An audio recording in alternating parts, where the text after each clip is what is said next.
originaire de la ville de Grigny. Je suis étudiant en journalisme et je suis acteur, réalisateur. Et j'ai fait le film Malgreux qui traite des relations complexes entre les jeunes de banlieue et la police. Bon, je me suis inspiré de ce que j'ai vécu moi dans ma propre vie, les gens de mon entourage et aussi l'actualité ces derniers temps en France. Voilà.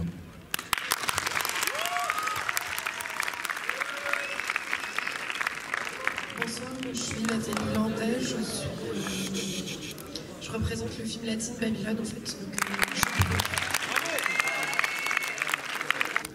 C'est pas exactement ce qui s'est passé dans la réalité, mais en tout cas, Ahmed a vécu en fait une partie de cette histoire. Ça lui a inspiré son premier film. Un long métrage, enfin, on aurait pu dans l'écriture, et puis en fin de compte c'était formaté pour du court métrage, donc on a fait un court métrage, mais c'est vrai que souvent on nous dit qu'on aurait pu pousser un peu plus loin pour aller sur du long, pour ne pas les séries, effectivement c'est intéressant. Mais dans l'écriture c'était le court métrage. Bien vu Gaëtan. L'idée m'est venue comme ça en fait, c'est par rapport au thème, je voulais trouver une situation avec justement le grand frère et le cadeau, mais je voulais pas faire un cadeau comme j'avais vu la plupart beaucoup de Nikon où le cadeau c'était... De la version longue de Panthéon où ça paraît pas que de la médecine mais de tout l'univers ultra-libéral, on va dire, que l'on devine à travers le court-métrage. Est-ce que vous avez déjà vos acteurs ou vous allez faire des castings, tout ça? Je vais déjà essayer d'arriver au bout d'une première version, puis après je vais bien voir. Merci. Question particulière, en fait, à travers votre court-métrage, vous avez vraiment essayé de faire véhiculer quel type de message, en fait, pour que ça puisse changer au niveau des médias, etc., ou pour qu'on puisse montrer, en fait, la vraie réalité entre les conflits, entre guillemets, et les relations jeunes-policiers. Vous voulez que ça change, en fait, à travers ce court-métrage? On est en France dans une sorte d'impasse. On a un fléau, un mot qui nous lie depuis un moment qui est voilà, les bavures policières. Moi j'appelle ça des crimes policiers en fait, et ça dure depuis des décennies. Et dernièrement, il y a plusieurs réalisateurs ou réalisatrices qui ont eu la possibilité d'aborder ce sujet par le biais du cinéma, étant donné que d'une certaine manière j'ai vécu cette chose-là. Je me suis dit, je vais transposer mon vécu avec les images par le biais du cinéma. Et moi, ce que je veux pour ce film, c'est pas un manifeste anti-policier, c'est pas un film contre les policiers, c'est un film constat. Voilà, en 2018 en France, il n'est pas normal que des jeunes hommes se fassent contrôler de manière arbitraire comme ça, qu'ils se fassent contrôler les parties génitales comme ça. Enfin, voilà, tout ça, j'ai essayé de le mettre dans mon film et pour que par la suite on puisse se poser, on essaie de trouver les solutions. Quelles sont les solutions pour qu'il n'y ait plus ce cycle de la haine qui lie ces deux entités, la police et les jeunes? Quelles sont les solutions? Voilà pourquoi j'ai décidé de faire ce film. En faisant référence à la première scène du film, c'est une histoire que j'ai écrite pas basée sur ma vie, mais disons que j'ai connu une rupture assez dure. Et je me suis basé là-dessus pour écrire. Et après, c'est parti dans plusieurs directions, en fait. D'accord. Et en vrai, dans la vie réelle, est-ce que vous aurez réagi comme ça? Oui. Vous serez devant la porte et après, vous serez reparti? Je l'attendais, cette question, je l'attendais. Oui, si vous voulez, c'est le personnage que j'ai écrit comme ça, en fait, voilà. Parce qu'il arrive à un moment dans sa relation où tout simplement il jette l'éponge, il fait le calcul et il a beaucoup plus à gagner à laisser, en fait, à partir et à cicatriser. Et en fait, time, le titre, donc, qui veut dire temps en anglais, c'est ça, en fait, c'est le temps de cicatriser, le temps de pardonner. Voilà, c'est ce que j'ai voulu mettre en avant. Et j'ai aussi voulu, par ce film aussi, créer un débat. Donc je suis très content de répondre à votre question parce que j'ai toujours des avis un peu différents et très riches. Voilà. D'accord, très bien. Et il y aura un long métrage ou pas? Alors l'idée évidemment c'était de faire un long métrage. Je suis en pourparlers avec la production aux États-Unis, mais c'est pas pour demain. C'est-à-dire que là j'ai un autre projet de film de court métrage à tourner en France. D'ailleurs je cherche une production, amis producteurs, manifestez-vous. Voilà, mais j'aimerais beaucoup, oui, évidemment, le tourner en long. D'accord, bon courage. Amis Merci. producteurs, manifestez-vous pour le Merci monsieur. beaucoup. Merci. Ensuite, Djigui Diarra, votre film il est très bien, enfin, votre court-métrage. Merci. Parce que c'est un message que vous faites passer. Et c'est ce que les jeunes de quartier y vivent. Et j'espère que vous allez faire un long métrage. Après, il y a déjà eu des films comme ça, mais plus il y en a et mieux c'est. Et ça véhicule un très bon message. Bon courage. Merci. C'est un peu comme on veut en fait. Pas que je voulais pas prendre une décision moi-même sur la fin, mais Élise, elle fugue au petit matin, elle fait son sac et normalement c'est je vais tenter ma chance pour sauver Salima, en tout cas lui proposer une dernière aventure avant qu'elle parte parce que ça elle peut pas y échapper malheureusement. Et c'est un peu aussi rêvé pour Élise de dire qu'elle va sauver son amie. Donc c'est pour ça aussi que je tenais à ce que Salima retrouve ses cheveux à ce moment-là. C'est un peu l'ultime espérance. Et après, ça peut être vécu aussi comme un dernier souvenir de ce qu'elles ont pu vivre avant la séparation. Donc les deux sont possibles et finalement je me suis rendu compte que j'étais assez attachée, que ça reste assez ouvert sur le message.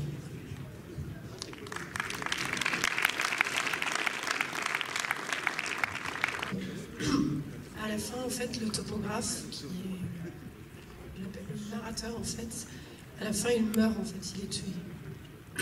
Alors là, on ne le voit pas, mais il y avait une précédente version, en fait, où on voyait très clairement qu'il était mort.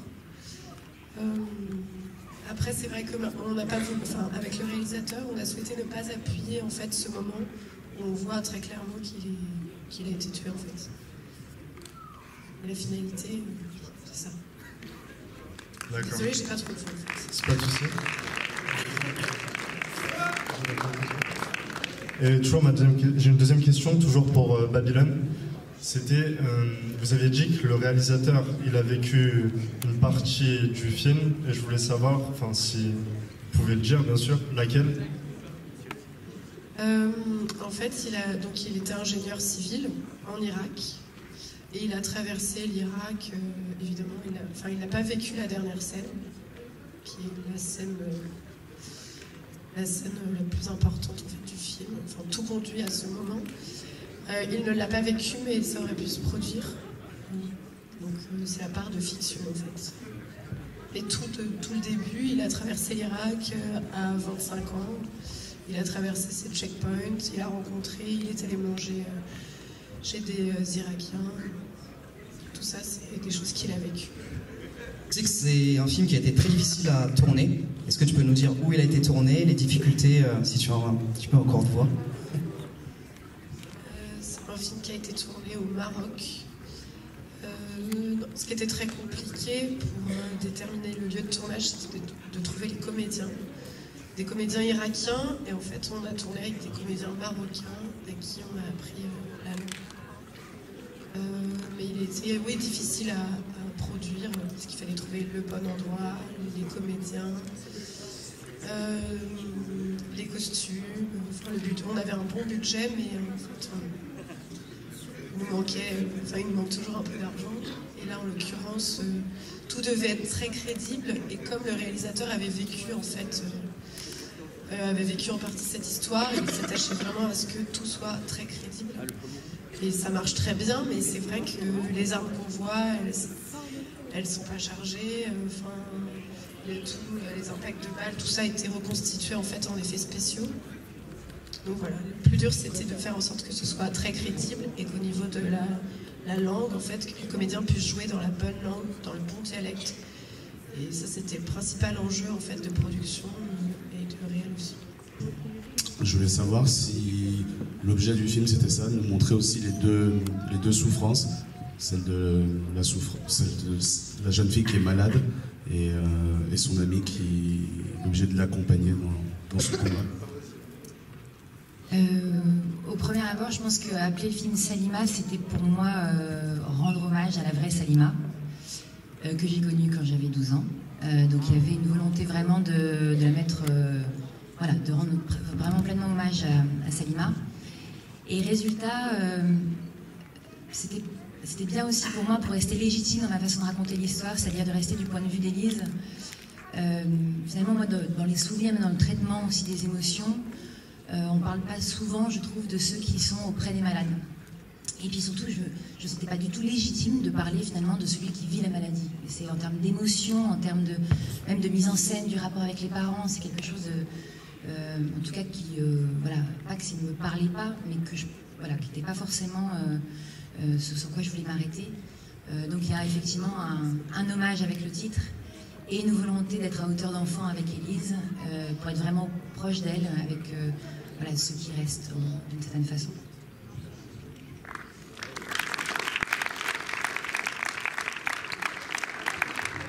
Bonsoir à tous, moi c'est Christian. J'ai une question pour le réalisateur de Malgré eux. On a beaucoup d'adrénaline pendant ce court-métrage et j'ai juste une question. Quelle scène a été compliquée à tourner? Merci pour la question. Toutes, hein, franchement, c'était compliqué parce que pour ma part, moi je le réalise, je joue là-dedans.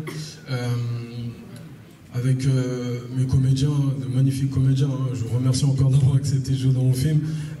Certains, on se connaît déjà dans la vraie vie, donc on passait notre temps à déconner. Et puis quand on avait une scène difficile à faire, passer directement dans l'état d'esprit où c'était nerveux, c'était un peu compliqué. Mais je pense que la scène de la bavure, ça a été la plus compliquée. Oui, la scène de la bavure. Bonsoir. Moi j'ai une question pour le réalisateur de Panthéon. J'aimerais savoir déjà premièrement si vous connaissez la série Black Mirror et ensuite si ça vous a inspiré et si par la suite vous comptez faire d'autres réalisations qui porteront aussi sur des technologies du style celle que vous avez faite. Alors, je ne connaissais pas Black Mirror quand j'ai écrit, parce qu'en plus, comme je disais, c'était une commande, donc du coup, a priori, j'avais jamais pensé écrire un film d'anticipation. Et pendant le tournage, le comédien qui fait le médecin qu'on ne voit qu'à la fin, il n'a pas arrêté de me dire tu devrais voir Black Mirror, etc. Après j'ai fait le montage, on commence, d'autres me parlaient de Black Mirror, donc j'ai regardé. Et effectivement, oui, j'ai vu qu'il y avait forcément cette anticipation. Donc moi c'est pareil, ça m'a fait penser à Panthéon. Mais je pense que l'anticipation, de toute façon, ça revient toujours à un moment où on s'interroge sur ce qu'on est en train de vivre à ce moment-là. Et c'est toujours une manière de parler du présent. Si on regarde dans les années 70, après le Vietnam, etc., il y avait beaucoup de films d'anticipation, on se demandait ce qui allait se passer. Et vu le merdier ambiant, je pense qu'il y a des raisons aussi de se demander un peu à quoi va ressembler notre monde. Donc je pense que c'est très bien qu'il y ait des séries comme Black Mirror, qu'il y ait des petits bazars, qu'il y ait des grands films qui traitent de l'anticipation. Et est-ce que je vais en faire d'autres pour répondre à votre question? Comme je disais, je vais écrire déjà la version longue de ça, puis je vais me donner le temps, et puis on va voir. Voilà. Merci. Meilleur souvenir de tournage. Mais enfin, j'en ai pas.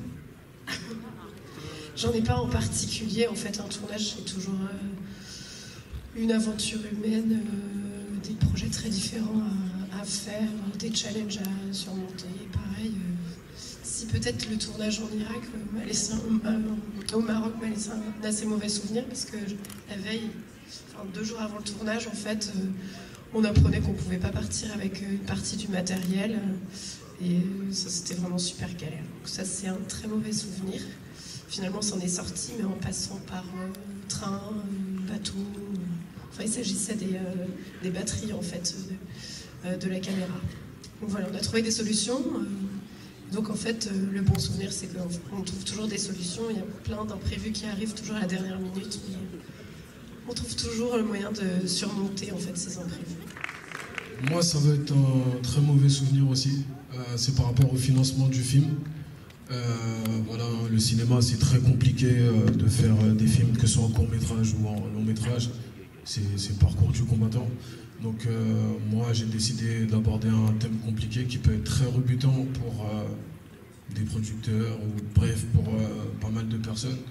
et comment je l'ai abordé aussi, c'est-à-dire je voulais pas faire quelque chose je voulais pas que ce soit consensuel ni politiquement correct ou lissé. Donc j'ai eu pas mal de désistements, que ce soit dans la production ou dans l'équipe technique. Mais bon, j'ai une famille qui m'encourage de faire les choses comme elles se doivent.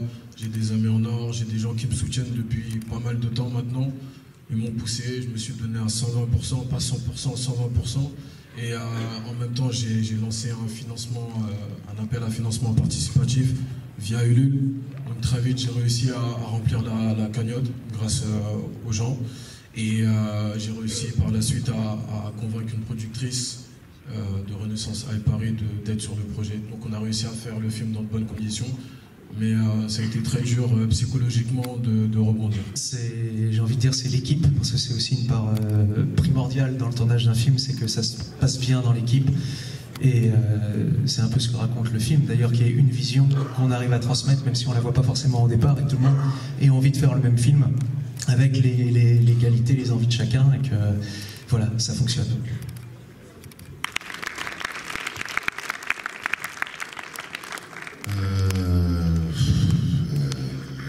Moi, je vais plutôt parler des conseils. De manière générale, je dirais qu'il faut toujours se méfier des conseils, de toute façon. Et surtout, il faut se méfier de ceux qui vont toujours dire c'est compliqué, tu vas pas y arriver, etc. Il faut toujours se méfier de cette tête de con-là. Et n'écouter que sa curiosité. Voilà. C'est pas très profond, mais c'est le seul truc qui me vient.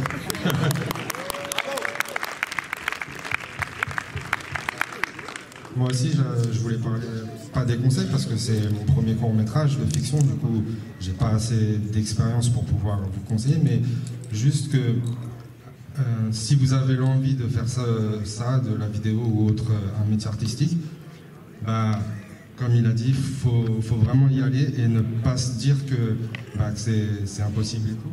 Et après, surtout que maintenant, on a la possibilité de faire de la vidéo et vous trouverez toujours quelqu'un autour pour vous donner un coup de main, pour vous aider. Après, c'est sûr que voilà, après, il y aura toujours le problème de l'argent qui arrivera à un moment donné, mais on peut quand même kiffer sans mettre beaucoup d'argent. Donc, ne vous limitez pas aux gens qui vous disent c'est pas possible et aux financiers. Si vous avez ce rêve-là, allez-y. De toute façon, on va avoir des remords, des regrets.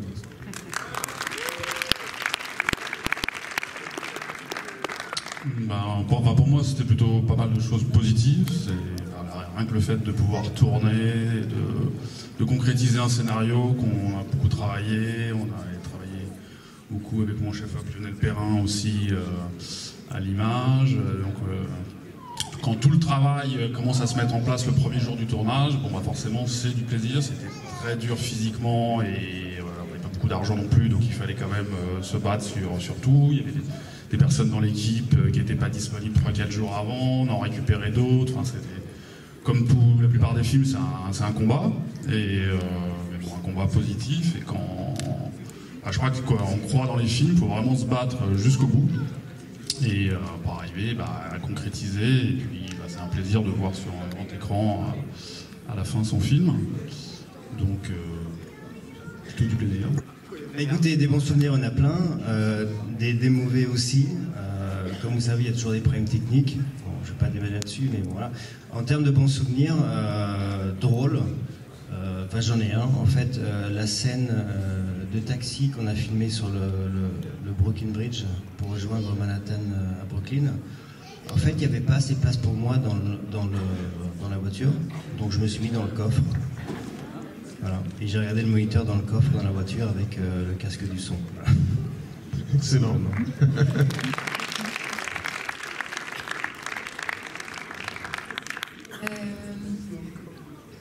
Je vais rebondir, moi je pense que je vais dire à l'équipe en fait, peu importe vos financements, peu importe votre histoire ou tout ce qui va avec, finalement, parce qu'un matin vous avez une idée, vous avez 30 personnes qui sont là pour vous, pour cette idée-là.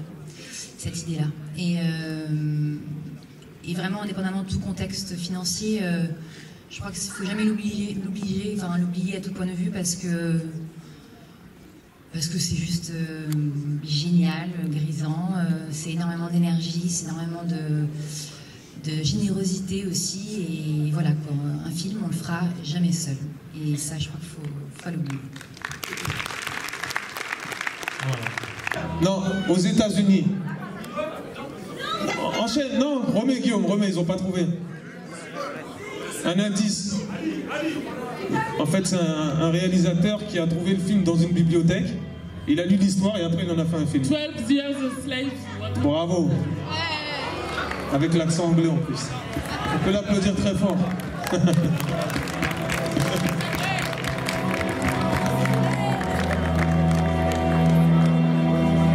Le prochain il est trop facile. Attends Guillaume, attends. Non. Donc un mot s'il vous plaît quand même, chacun du jury, se présenter et dire ce que vous avez pensé des 10 films et de cette nouvelle vague de réalisateurs, quoi, tout simplement.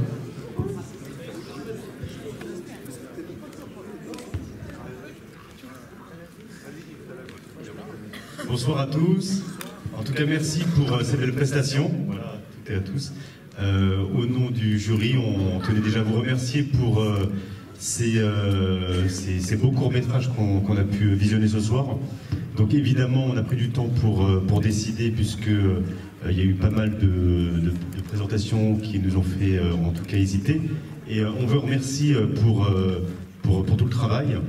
Et on a évidemment sélectionné les 3 prix qui étaient liés au prix du jury, au coup de cœur et au scénario. Voilà. Tout le monde, c'est ça? Alors le prix du scénario est remis à Time de Eric Martins. Bravo.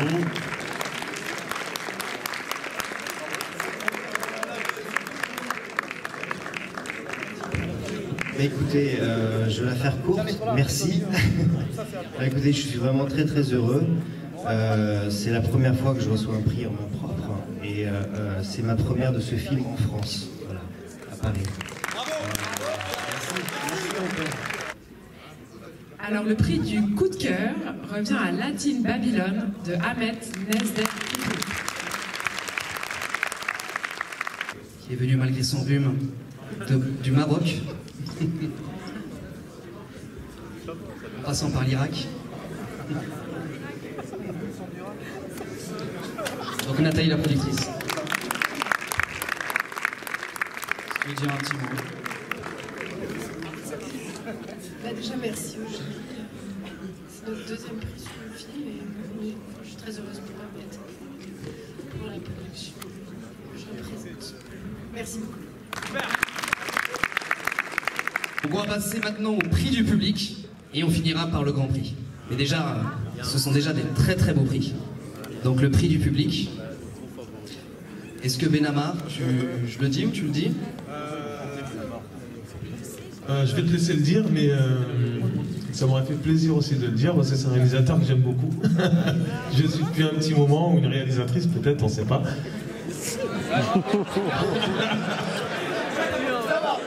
Je te laisse le dire, Benamar, t'en viens derrière, il faut pas faire comme ça. Non, bravo, en tout cas j'aimerais vraiment encore un immense bravo à tous, parce que je sais que ça va aller très vite après, vous allez tous partir. Donc vraiment bravo à toutes les réalisatrices, tous les réalisateurs, si on peut les applaudir encore. C'est tellement dur de faire un film. Et beaucoup de films ont été faits ce soir avec peu de moyens, avec beaucoup de difficultés. Donc vraiment continuez, bravo. Et donc, le prix du public est remis à Malgré eux de Tigida.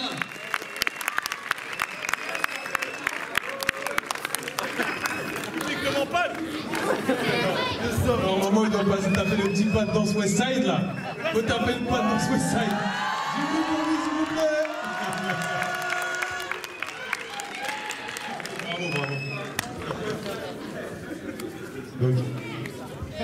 Bravo. Je suis très content de recevoir ce prix, hein, vraiment au public, merci, même si vous êtes un peu agité, hein, mais bon, on va faire comme s'il y avait rien. Merci beaucoup, merci à mon équipe, j'en profite, hein, mes comédiens, mes techniciens, ma famille, mes soeurs, toutes les personnes qui me suivent depuis un moment.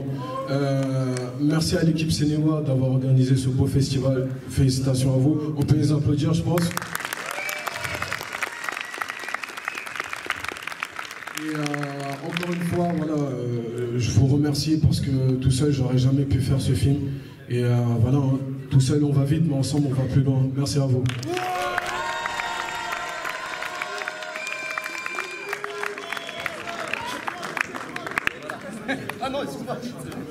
Et donc, avant de remettre le prix du jury, je crois que Benamar, tu as quelque chose à dire.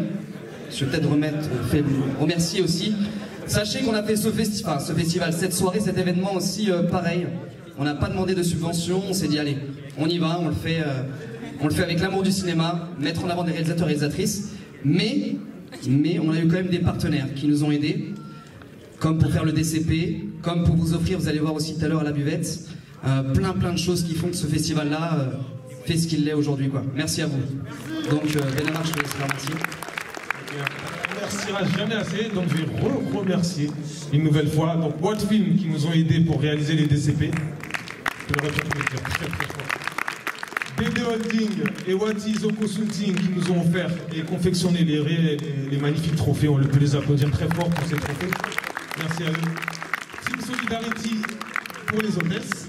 Ainsi que BD Holding aussi. Moulin PL qui a confectionné ces magnifiques mets que vous allez déguster tout à l'heure au cocktail, qui est offert juste à la sortie. Vous n'êtes pas invité, je vous le dis clairement. Donc voilà, Moulin Playel, c'est une belle pâtisserie qui se trouve au niveau de l'immeuble Playel de Saint-Denis. On remercie aussi Like That et Mon Mousseau pour le renfort de staff pour l'organisation du festival. Merci à tous ces partenaires. Le directeur du cinéma, Pâté, Monsieur Jérôme Gaillarine, qui nous a offert clairement l'accès à cette magnifique salle de 600 places. On peut l'applaudir aussi très fort. Merci à vous. Et merci au jury, Yves Lalouf aussi, Warner Bros. Il nous a ramené des magnifiques DVD à faire gagner pour le blind test. Voilà, merci à tous. Et donc, on va finir par remettre le grand prix, le prix du jury. Et juste après, tous les réalisateurs et réalisatrices, je vous demanderai de venir, si vous voulez bien, pour faire une belle photo souvenir.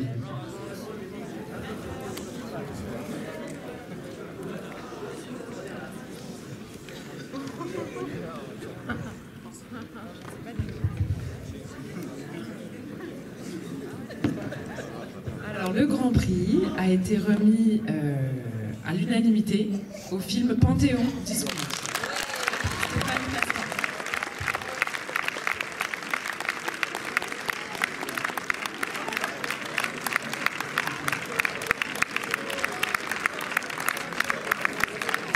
C'est comme au ski, là. On descend, marche en marche. Bravo.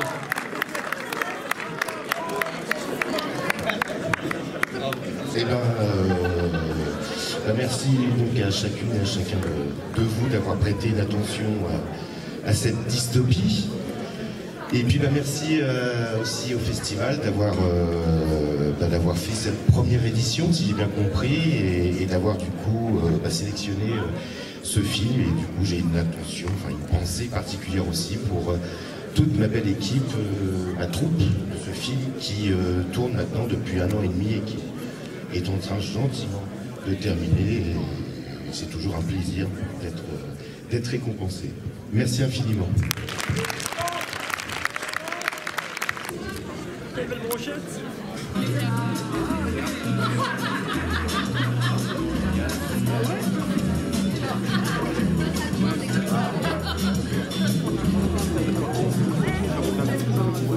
Non, en fait,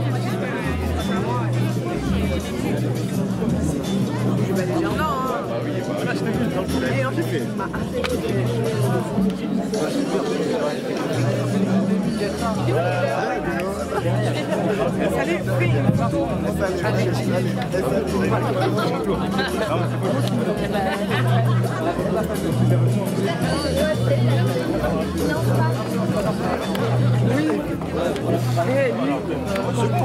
Disons les choses, on est au festival Cinéwa, chez Benamar et toute son équipe. Les mecs, comment allez-vous? Très bien. Excellent à la fin de soirée. Excellent. Un peu de pression au début, avec la neige. On s'est dit merde, est-ce qu'on va pouvoir la remplir cette salle-là? Nous on a failli pas venir hein, déjà. Vous avez failli pas venir en parce plus? qu'on était chez nous là, j'ai envoyé des messages à Bakary qui filme, là, j'ai dit frère, c'est compliqué la neige. Ils ont pas salé assez les routes là, c'est clair. Ça faisait peur, c'est clair. Mais vous avez bravé le froid? On s'est dit il faut qu'on vienne. Il y a trop de têtes qu'il fallait qu'on voit. Ah c'est cool. Merci. Présentez-vous un petit peu. Donc Benamar, festivalier, organisateur de la soirée des réalisateurs avec Guillaume et aujourd'hui Cinéwa. Ça c'est pour ma partie festivalier. Alors moi c'est pareil, donc Guillaume Torchman, réalisateur et donc mon producteur de mon prochain court-métrage qui est là, qui est en montage en ce moment. Court-métrage. Petit à petit, comme aujourd'hui. Tu vois, les premières matchs sont en bitume. Effectivement. Je monte. Effectivement. Petit à petit. Le pourquoi du commande du festival. Bah en fait, en gros, je t'ai parlé de la soirée des réalisateurs, ça c'est un festival en fait pour les courts-métrages indépendants, non subventionnés ni CNC, ni la région et compagnie. Et avec Guillaume, on s'est dit pourquoi pas en faire un pour tout type de court-métrage, tout simplement. Et donc Cinéwa, c'est notre partie de festival de court-métrage, pour tout type de court-métrage. Donc c'est la CNC, la région, nationale, il n'y a pas de problème. Tant que c'est un bon court-métrage, c'est sélectionné.